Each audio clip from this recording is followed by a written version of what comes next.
as you and I both know, that's not life. Sometimes life's great, sometimes life throws challenges our way. And so God in His grace provides, even in those little dips, opportunities for us to rise and to grow, even in the midst of tough times. Kind of a lighthearted way that I can share about that is through something called texting. And if you think of your phone and think of texting, that's something that was, when it first came out, I had to adjust to. I wasn't a big fan of that because it came out in a way where you didn't have a keyboard on your phone. You had to do it by punching on the numbers on the letters that were on the numbers of your phone, if you remember that. And so if you wanted to say hello to somebody and text that to them, you had to hit the number 4 twice to get to the H, because there's GHI on the number 4. And then you had to wait for about 2 or 3 seconds before you could go to the E, because if you went too soon, then you'd still be on the GHI and it would have to make you start all over again. And so it took about 20 minutes to type hello to somebody, and I was frustrated by that. I'm like, man, just give me a rock and a chisel and I'll punch out hello into the rock and then I'll go walk it over to them, and that'll be faster than me doing this texting thing.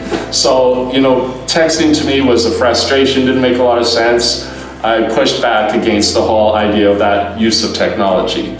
Now, of course, it's progressed, right? It's easier to text now, and I find it quite handy. I don't know what I would do without it. Because sometimes when you phone people, they're not available right away, but you can text them, and then they can read that at their convenience and get back to you at their convenience. And so it flows fairly nicely now, and of course it's easier to type the messages now. So there's been a progression, and that progression has actually been a helpful thing. And so that's just a really lighthearted example where we can just see that sometimes setbacks often really do move us forward. Today I want to look at John chapter 5. So if you have your Bibles, you can turn to that. John chapter 5, we're going to look at verses 1 through 14. And here we're going to see a story of progression. And we're going to see a personal example of something that's a little more significant than even just the frustrations of technology. And here in this story, we see that Jesus heals a lame man. And so I'll pick up here in verse 1 of John chapter 5, and we read this. Afterward, Jesus returned to Jerusalem for one of the Jewish holy days. Inside the city, near the sheep gate, was the pool of Bethesda, with 5 covered porches.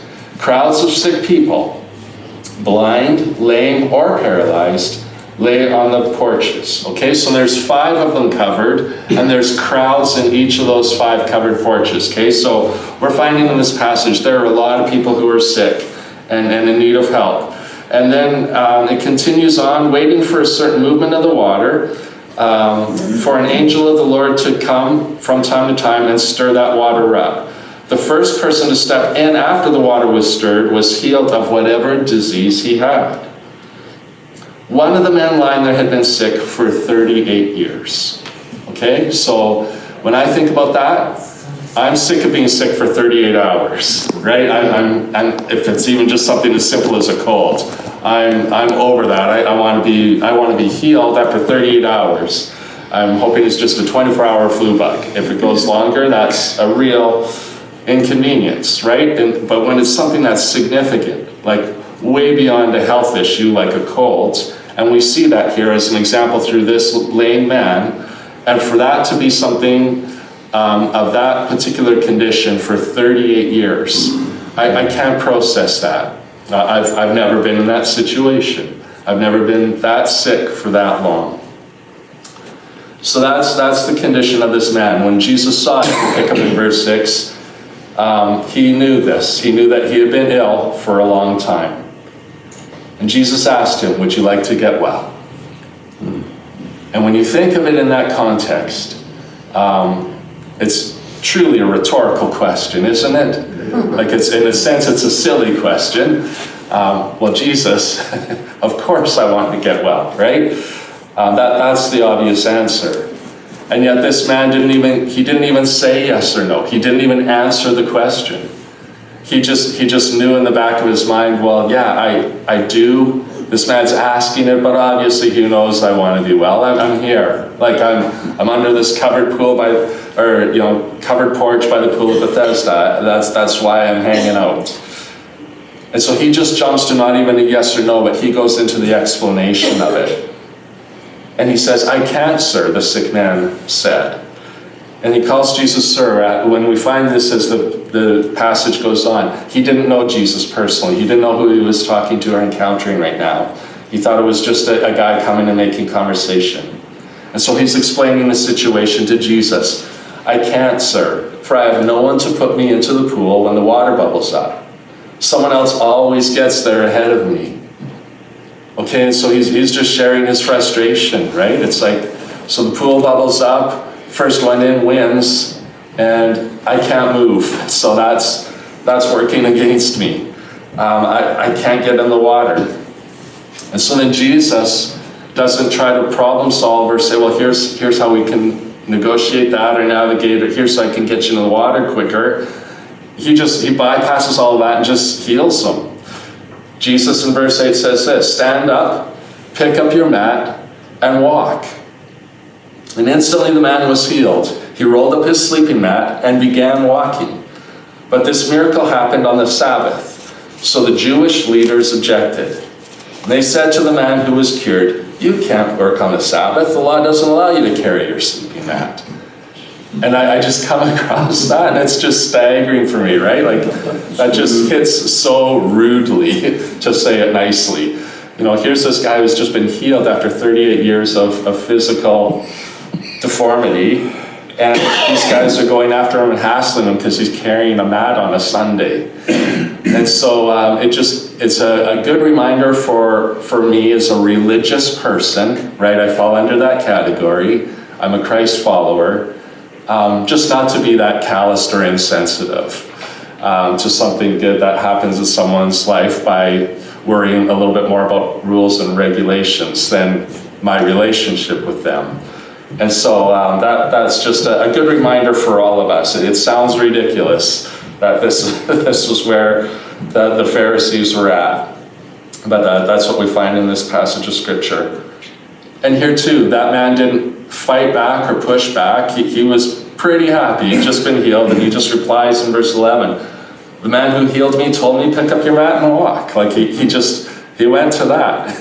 And they demanded, they said in verse 12, "Who said such a thing as that?" And the man didn't know, and here again, this is where we're told that he didn't know Jesus, for Jesus had disappeared into the crowd.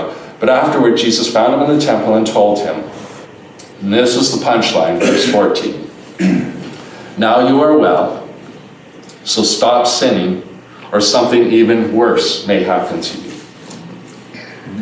And so what he's touching on here is this man's spiritual condition. Stop sinning, or something worse will happen. So yeah, you're healed physically. And here too, if I'm that man and I don't know Jesus yet, I'm processing that, and I'm paying attention to Jesus' words. Really? There's something actually that could be worse than me not being able to move for 38 years. Mm-hmm. There's something worse than that. I need to pay attention to that. So how do you and I this morning define progress? I think this man, who was lame for 38 years, couldn't walk, and all of a sudden it was just declared, "Hey, pick up your mat and start moving," and he did. That's a pretty good day, right? Like hey, my world just got a whole lot better. Life's amazing. I need nothing else. This is the best day of my life, and every day following will be the new best day. And yet he's told that there's something even more than that. And so how do you and I define progress? I think that quite often we can get into the trap of defining it by how things are going circumstantially, how things are going relationally, how things are going at work or with neighbors, or all of those types of things. So it's so easy for us to fixate on the circumstance of how we're doing health-wise. And we're just reminded in this passage that there's something even more important. Just that spiritual piece is really the key in how we define our progress. I thought about the fact that this lame man couldn't walk. That by definition is what happens, right? And I think that when you and I walk, walking can be mundane. It's something we don't think about.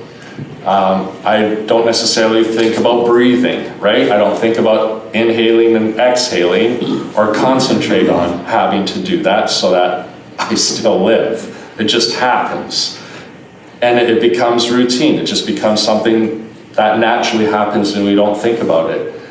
We run the risk of that becoming mundane. With walking, you don't think about it unless you can't. And you may or may not be aware, some of you, I'm on a cancer journey myself. We heard that this morning, and we heard of that already today. I know I'm not alone in that. My story is not necessarily unique in that sense. But it's been a 3-year journey and process for me. And I've been told that I'll never be cancer-free, but it'll just be cancer-managed. They caught it really late, so I'm stage 4. And so it's been 3 years of chemo, which has had some side effects. And one of them is neuropathy to a level where it's very difficult for me to walk right now. So much so that I'm actually off treatment these last 3 months to kind of regain that a little bit. And in that, God's been really good. There's been no cancer growth during that break, so I'm very, very thankful. And I'm feeling I'm getting strengthened enough to be able to start treatment up again here in November. But these last 3 months have been challenging to walk. And so this passage really resonated with me. I thought about it often. Before I took walking for granted somewhat. And now I recognize, walking's pretty amazing. And it's a miracle, really. It's a miraculous thing that we're able to do that. So mundane walking versus miracle walking. You don't think about walking, you don't think about it as miraculous until you can't. And then when you have struggles with that, then it's just a reminder through that regression that each step is miraculous. So you getting to and from a vehicle or walking here today was just a real gift from God. For us to be able to do that is special. I want to take that analogy a little bit further in terms of just our spiritual walking and recognizing that in the room today we're all on a journey spiritually and we're all walking at a different pace and path. And so there's a secular walking and a spiritual walking. And so I would encourage you, again, that's the most important thing today. And I've been reminded of that through the cancer. It's just a really abrupt reminder that this life is temporary and that there's something bigger and more important and more significant after. That verse 14 punchline is really important for me. Stop sinning or something worse will happen to you. That's Jesus telling this person who's not a follower of Christ, hey, you need to make yourself right with God because that lasts forever. That's eternity. It's longer than your 38 years of suffering here. So secular walking versus spiritual walking. Wherever you're at today, I would just encourage you to recognize that. Evaluate and ask yourself, where am I at in my spiritual walk, literally? And how can I improve that or enhance that? When I think of my cancer journey, the first thing when I was diagnosed is God could heal me. He's capable of that. The doctors have said this, but God's fully able to say something different. And yet with that, I came before the Lord and I expressed Mark chapter 9, verse 24. Immediately the boy's father, the centurion, who said, God, you can heal my kid, but help me in my unbelief, right? He says, I do believe, but help me overcome my unbelief. And I love that passage. Just because sometimes we can still fear or doubt or wonder or second guess. That's just natural, that's our human nature. But even if we just have just a little grasp of even just a small amount of faith and we just say, God, this is all I got, I kind of believe, sort of. Can you even just take that, even though it's sprinkled with a lot of doubt, and just make something good of it? He's gracious enough to have that be enough. And so I'm just leaning on God, and I take it every day as just, again, a beautiful gift from Him. And I'm just choosing to live today to the full. So my joys during this journey, I want to share a few of them with you. I knew right away when I was diagnosed that God would be on display. I was pretty excited. I thought, this will be just a neat opportunity for me just to talk about God. It'll provide opportunities for me to share Him to others, a chance to witness, and that's totally been the case. And that's been really fun. The second joy probably really it caught me off guard. I knew that I'd be able to minister, for example, to my neighbors who don't know Jesus, but I didn't anticipate them being able to minister to me. And when I first told my neighbors, just the love that I received back was quite impactful. The one that I'll mention, again, is probably one of my rougher neighbors, a little gruff around the edges. And he just teared up and looked at me and he said, I love you, Mark. And that was beautiful. And again, just really ministered to me. And that was something that I didn't see coming or expect. And he probably didn't anticipate saying that with his out loud voice that day as we were standing at the bottom of our driveways. And but cancer just afforded that opportunity to share something that he felt, but it's just really awkward or weird to say if everything's normal, right? So if we were cutting our grass and then we were just saying hi to each other, waving, and he just yelled out, "Hey, Mark, I love you," that would be really weird,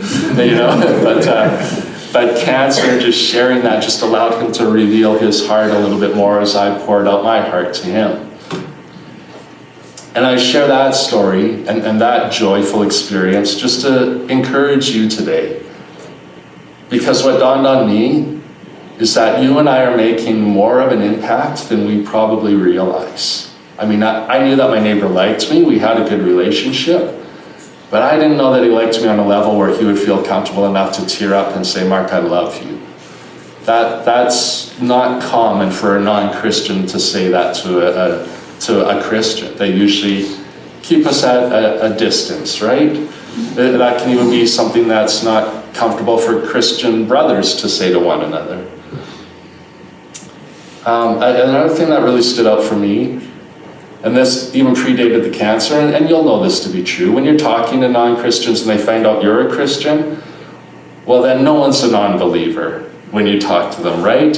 And they're like, "Oh yeah, but my grandma, she was a Catholic and I'd go to Sunday school every once in a while with her," and they want to relate, I think.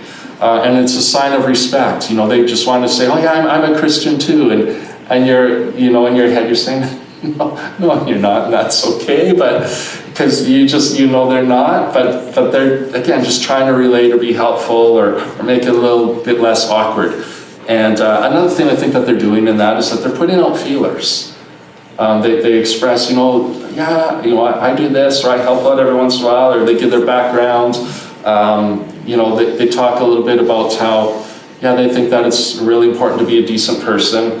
And so that, again, they just try to relate or connect on that level.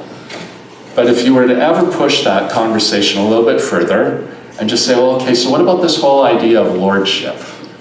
Like, have you surrendered your life to God? Have you let Him take control? Is He ordering your day? Is He guiding your path? Are you on a spiritual journey?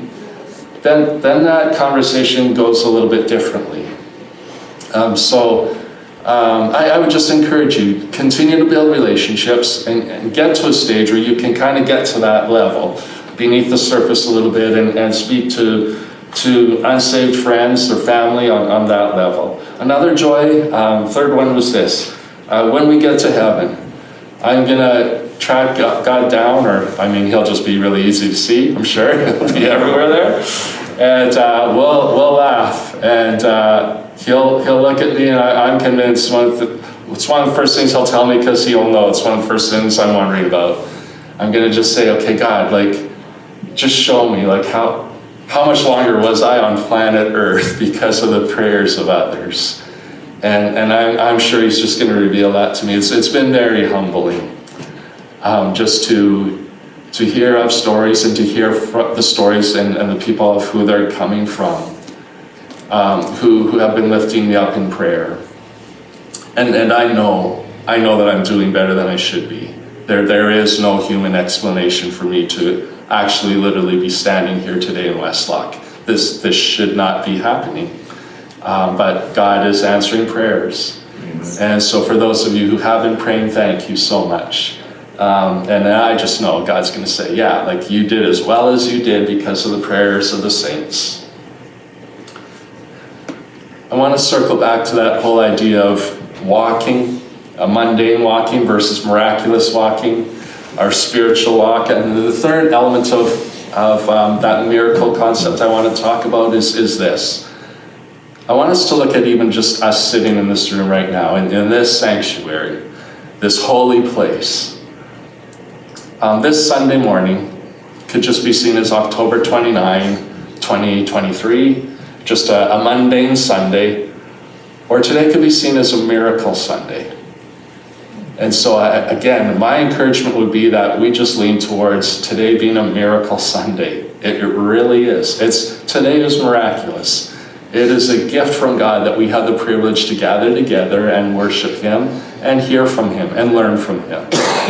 And here again, I think that I just look at myself and my journey. I've been a Christian for a long time, since I was the age of 5. And predating that, I was brought to church by my parents. I have that heritage. And so I've always just known Sunday mornings. It's been my life. And I think that through that, it's probably some Sundays as I reflect that were just mundane Sundays. And I don't even necessarily mean that in a negative context, but it was just a Sunday that just was a Sunday. And this is just what I do, right? And so we can kind of get, again, almost comfortable to the point of just not seeing it as miraculous or special. And it always is, or always can be. And so that would just be my encouragement to you here today, Westlock Baptist Church. Just recognize the miracle and the gift of today. I want to share with you a couple examples of that in my home church, which is Calvary Baptist in Edmonton. It's a church that's affiliated with our region. And Calvary during my cancer journey. One thing that Calvary does that personally I don't enjoy as much is sometimes in the middle of the sermon, the speaker will say, or the pastor will say, okay, just gather in groups of 2 or 3 couples and answer these questions, so let's share. And it's like, I don't I don't like that. I'm not wired that way. I'm a little bit more, just a little bit more introverted on that, or it's like, okay, so here we go. And it's not my thing, but I do it. And through that process, there's been 2 times where God just really met me. And again, through what I would see as maybe mundane or hard or difficult or something I don't personally enjoy. It's not in my comfort zone. Just allowing myself that discomfort or submitting to that has yielded some really incredible experiences. And one of them came, and it was Andrea and I. So this is going back 3 years ago. And I was just diagnosed. I was fairly fresh in. And we were with 2 other couples who happened to be new to the church. And so even on that level, it was a little bit more difficult to share with them in that they were strangers somewhat. But I shared this because in that time of reflection, as we were gathered in our smaller group, God almost in an audible voice just said to me, hey Mark, if you had to choose a life with me, like we had before you were diagnosed with cancer, like just our relationship that we had pre-cancer. So you and me, no cancer. That's door number 1. Or what we share now, since you've been diagnosed with cancer. Which would you choose? And right then I'm sharing with those strangers. And Andrea's hearing that for the first time because I just received it from God, so she's looking at me a little bit shocked as well. I'm just saying, God, I would choose cancer. And that still wrecks me 3 years later because I recognize that that's not mundane. that's not normal. That's not comfortable. That's a miracle for me to have that mindset. That's not Mark. That's Christ in me. Especially when I contemplate and realize that my journey with God's always been really good. I'm not suggesting by any means I'm perfect, but again, the trajectory's been pretty decent since the age of 5. I've followed the Lord closely. We had a great relationship before cancer, but it has gotten better. And not because God's gotten better somehow, right? He's always perfect and amazing and beyond my wildest comprehension. But the cancer's allowed me a window into seeing him a little bit more clearly. And things that I've always believed or known to be true, like I'd have a peace that passes all understanding, I'm literally experiencing that. I'm leaving the Cross Cancer Institute, walking to the parkade, and I'm stifling laughter. And I'm like, and the reason I'm doing this, like, I feel joy and I feel a level of peace and comfort. Again, that it literally passes understanding. I can't explain why I'm feeling calm right now. I should be fetal position crying in the hallway, and I'm not. And so again, the verse that I knew to be true, that I believed, I'm experiencing that in fullness. And it's beautiful. God's closer as a result of that. And that's just one of a myriad of examples daily, where God's just been really, really near. And again, he's never been far away. It's just I'm closer through my experience. And it's been a beautiful thing. And I choose that. I love that. There was another time in church, and we were told to pray for one non-Christian. It was on Canada Day this past year. And we prayed for our country and our leaders and our neighbors, co-workers, someone who's a non-Christian that we knew. And so as we were gathering and praying for that person that the Lord laid on our heart, again, we're in a time, and pray if you feel led within your small circle. I didn't. I was praying silently from the perspective of God laid on my heart 7 of our neighbors and their family units. And then what I shared after we closed in prayer, I just expressed this as we were talking about it in conversation following in our sharing time in the group. I said, yeah, God's just laid on my heart that I need to go home after the service today. And as we just kind of talked about that in the quietness of this prayer time, God says, you're green light to text 4 out of the 7 neighbors and just tell them you prayed for them today. The other 3 don't do right now. That'll actually weird them out too much, but these 4 are ready.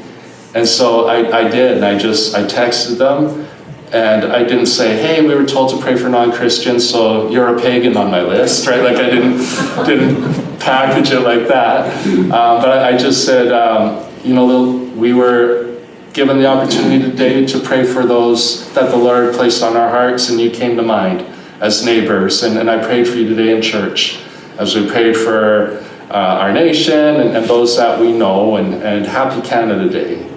And then I just said, and by the way, I'll just take this opportunity to let you know that you do come to mind, and I do pray for you from time to time as neighbors. And if there's ever anything you want me to pray for, feel free to text me and let me know, and I'd be happy to pray for anything specifically that you have, and I'm your guy. And so that was the text, and I sent that to 4 family units. And all 4 of them within that afternoon responded. And again, just blown away by the vulnerability of what they shared. All of them saying, yeah, actually, thank you for that, and can you pray for this? And deep stuff, like stuff that, again, I was just humbled that they would feel open and comfortable enough to share. And again, it just showed the spiritual hunger that our neighbors or others have around us. If we just look for those opportunities, they're there. And people are open and willing to say, yeah, you know what, thanks for that, and can you do this for me? Can you lift me to your God in this way? And that was a good experience for me. So those have been a couple Sundays where I've walked away and said, God, like that, yeah, today was a really miraculous day. So I just want to encourage you with that. Every Sunday, you're going to have an opportunity to leave here changed and better than you are right now, better than when you came in. And you can leave here even closer to God and closer to others. more in love with God and more in love with other people who are hard to love, because that's just what God does for us. He does those miraculous things. And so as I conclude here this morning, I wish that you could experience what I've been experiencing these last 3 years with cancer, minus the cancer part.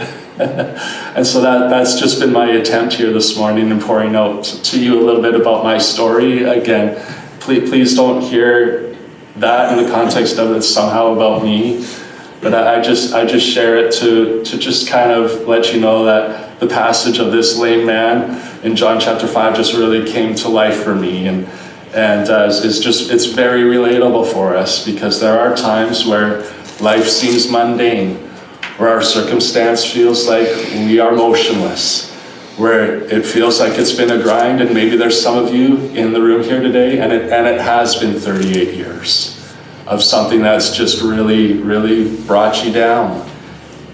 And the encouragement that I want to leave you with today is that same Jesus can come up to you and start a conversation with you and just say to you, hey, can you pick up your mat and walk? Like, can you do that? I offer that to you today. And so I don't know what your mat is. I don't know what your challenges are. I don't know how long you've been facing them. I don't know to what depth of hurt or I don't know the level of your circumstance, but I know that today God is enough.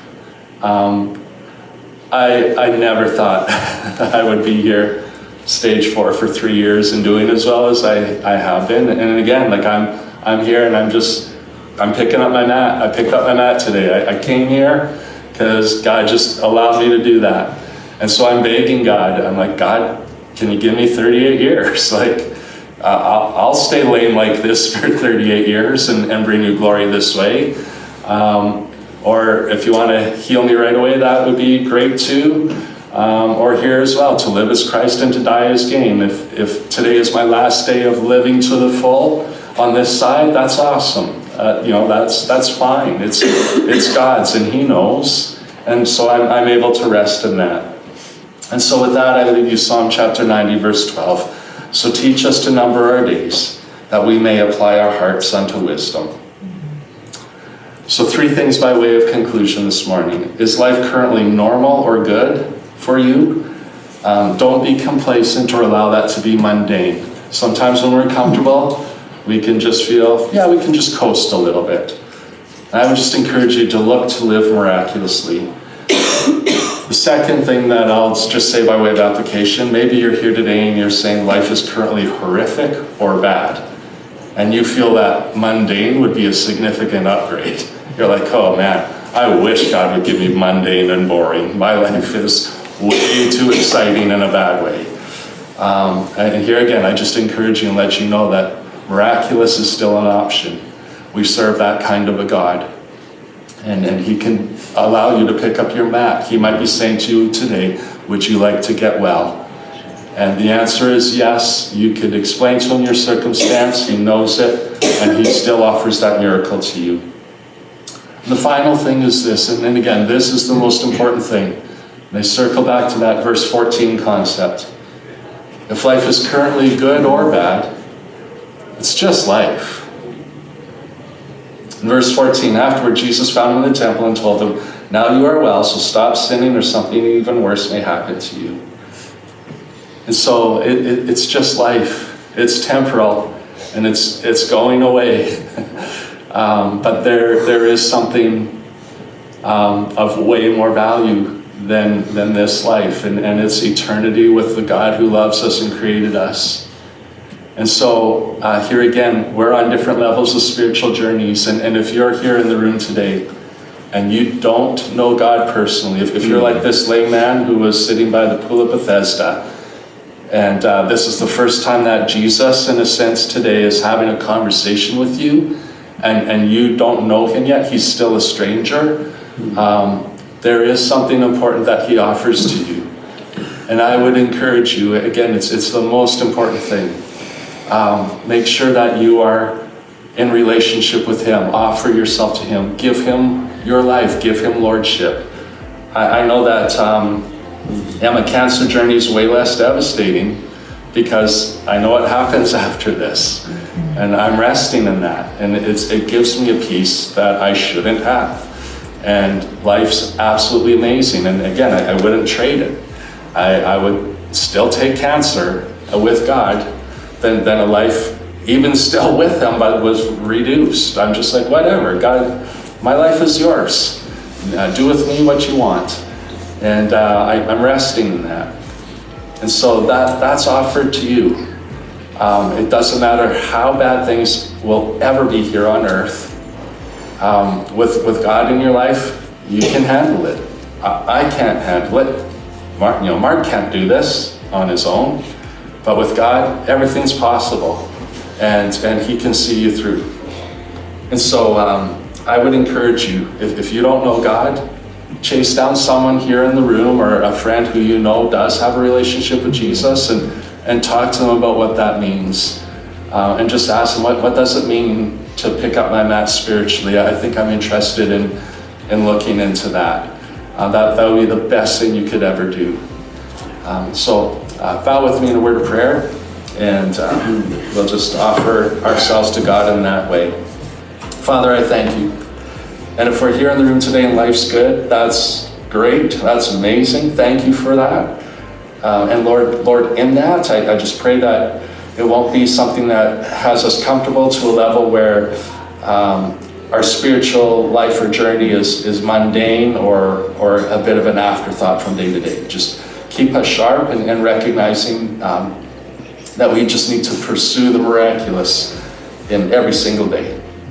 Father, if life is very hard for people in the room, I just pray that they will find that you are enough, that they will hear your voice asking intently, do you want to be well? Father, you offer that to us, regardless of our circumstance. And finally, Lord, with our spiritual condition, I would just pray for all of us, again, that we would just be closer to you today than we were half an hour ago before we heard your words in John chapter 5. And so for some of us, Father, that might mean just having the courage to offer ourselves to you for the very first time and say, God, I want to find out more about you, and I'm ready now just to start this spiritual walk. I've been putting that off. I've been not moving spiritually for a very long time, and today I want to change that. And God, I just pray that by your Spirit you will just really impress on the hearts of those who are maybe in that position, that they'd be willing to commit to that today and find you. And for those of us, Lord, who have journeyed with you for a while, again, just help us to do that in a God-honoring, miraculous way. And we offer ourselves to you in that way again today. Father, go with us now, I pray, in your name. Amen.